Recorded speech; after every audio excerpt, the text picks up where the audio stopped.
Baik, selamat siang anak-anak. Selamat siang, Pak.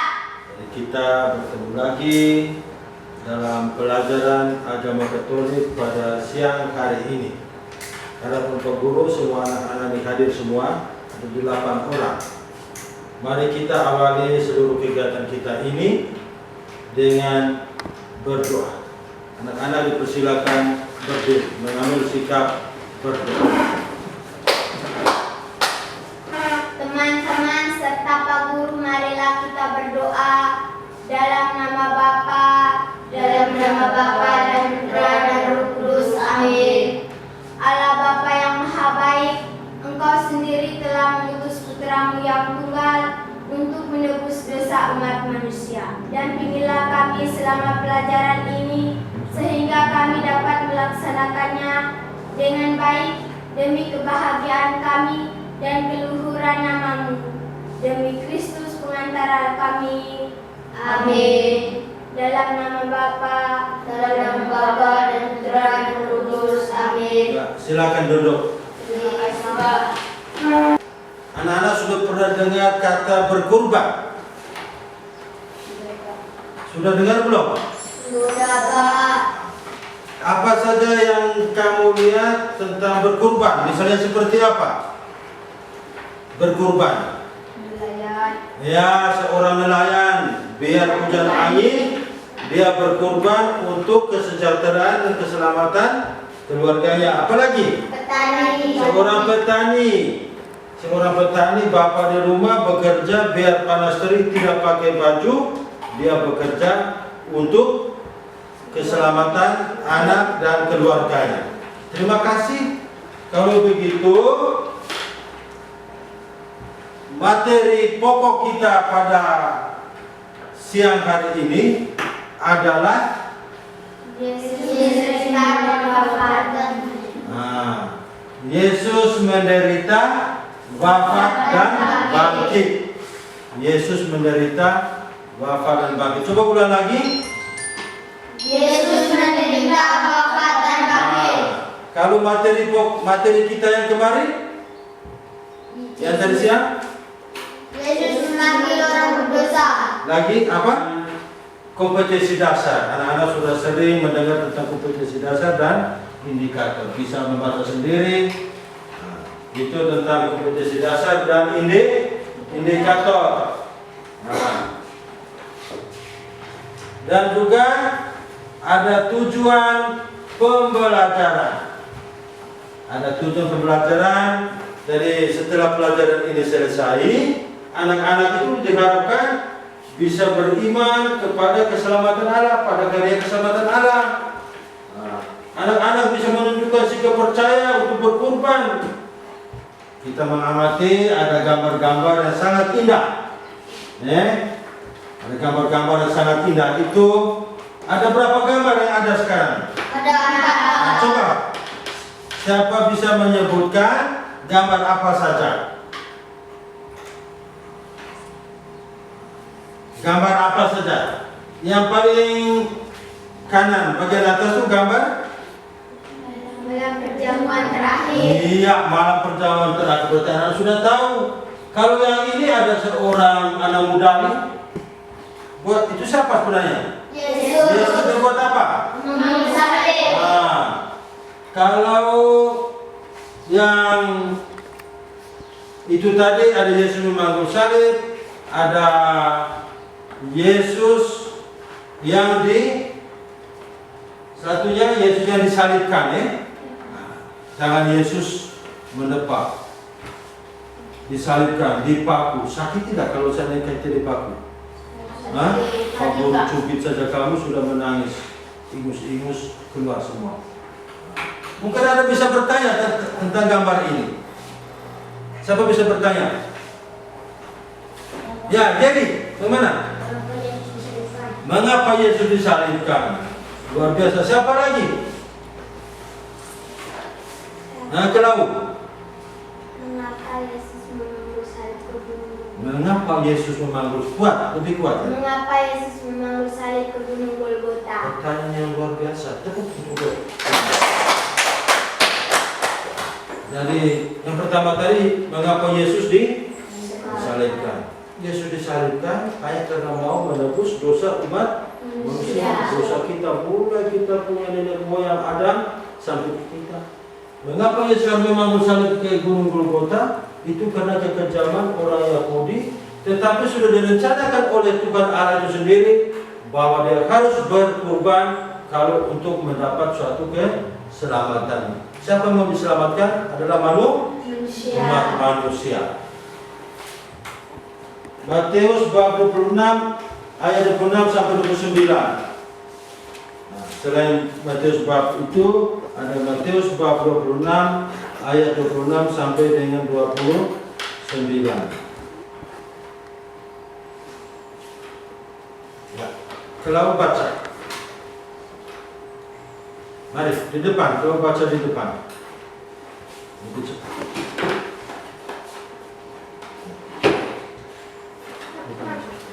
Tuhan berserta kita Sekarang dan selama-lamanya. Inilah Injil Tuhan kita Yesus Kristus menurut Matius. Dimuliakanlah Tuhan. Penetapan perjamuan malam.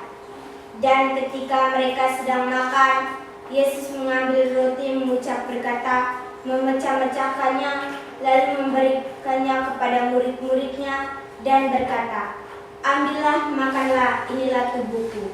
Sesudah itu, ia makan, tetapi aku berkata kepadamu, mulai dari sekarang, aku tidak akan minum lagi hasil pokok anggur ini sampai pada hari aku meminumnya, yaitu yang baru bersama-sama dengan kamu dalam kerajaan Bapakku. Demikianlah sabda Tuhan. Terpujilah Kristus. Ya, terima kasih. Silakan duduk.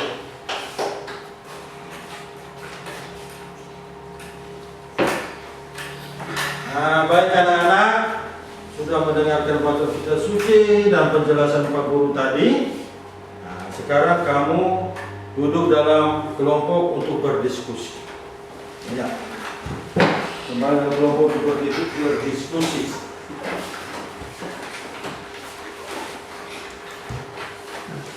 Saya bagi dan kamu tulis di lembaran ini, dan pertanyaannya itu ada di dalam atau ada di layar yang sekarang kamu lihat.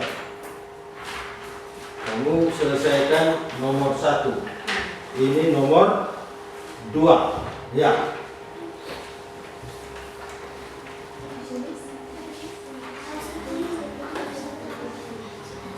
Berarti tidak usah tulis soal, karena soal sudah ada. Kamu langsung diskusi saja dan tulis jawabannya.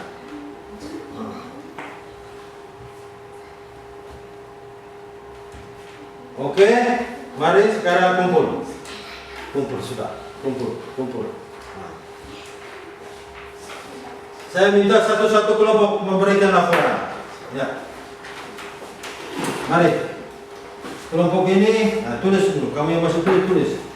Maju. Ya.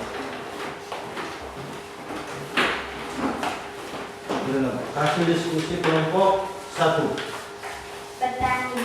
Baca hasil diskusi kelompok 1.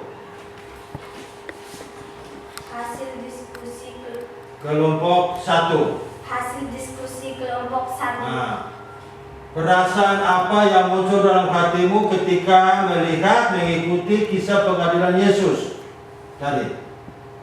Rasa apa? Kasihan juga dong? Ya, kasihan. Betul tidak? Setuju kelompok ini? Setuju. Mari kita tepuk tangan untuk kelompok 1. Ya. Silakan anak-anak sudah melaksanakan diskusi kelompok dan kamu sudah memberikan jawaban, dan masih ada juga kelompok yang tidak memberikan jawaban dengan tepat dan benar. Itu kamu pelajari lagi ya. Bisa tidak? Bisa tidak? Nah. Baik, anak-anak sekalian. Setelah kita mendengar materi ini, kita mendalami dalam diskusi kelompok, kita membaca kitab suci, kita melihat pengalaman hidup kita sehari-hari, teristimewa tentang bagaimana kita berkorban untuk orang lain dan sesama. Sekarang anak-anak diminta untuk bisa berefleksi. Refleksi berarti kita mengingat, kita menghayati apakah betul saya sudah melakukan hal-hal itu. Yang pertama, sejauh mana saya sudah berkorban untuk orang tua, kakak atau adik dan teman-teman.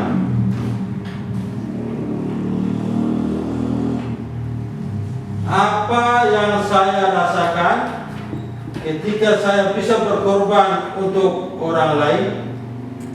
Contoh, kamu berkorban untuk orang tua, kamu buat apa? Anak-anak buat apa? Membantu orang tua misalnya? Kuat. Yang anak perempuan apa? Masak. Yang laki-laki? Apa? Kuat. Jerry apa? Efron? Cari kayu. Nah, apa yang saya rasakan ketika saya bisa berkorban untuk orang lain? Yang kita rasakan tadi apa? Senang. Rasa senang, bahagia, bukan susah. Jadi bukan merasa susah, tapi kita merasa senang dan bahagia. Yang berikut ada rangkuman yang telah kita buat bersama, yang kita rangkum dari hasil diskusi, dari pembelajaran kita. Rangkuman ini anak-anak catat, mencatatnya. Sebentar Pak Guru memberikan tes pada kamu catat dan pelajari untuk dilaksanakan, untuk dipelajari, karena ini akan kita uji lagi pada saat ujian nanti. Juga ada tugas.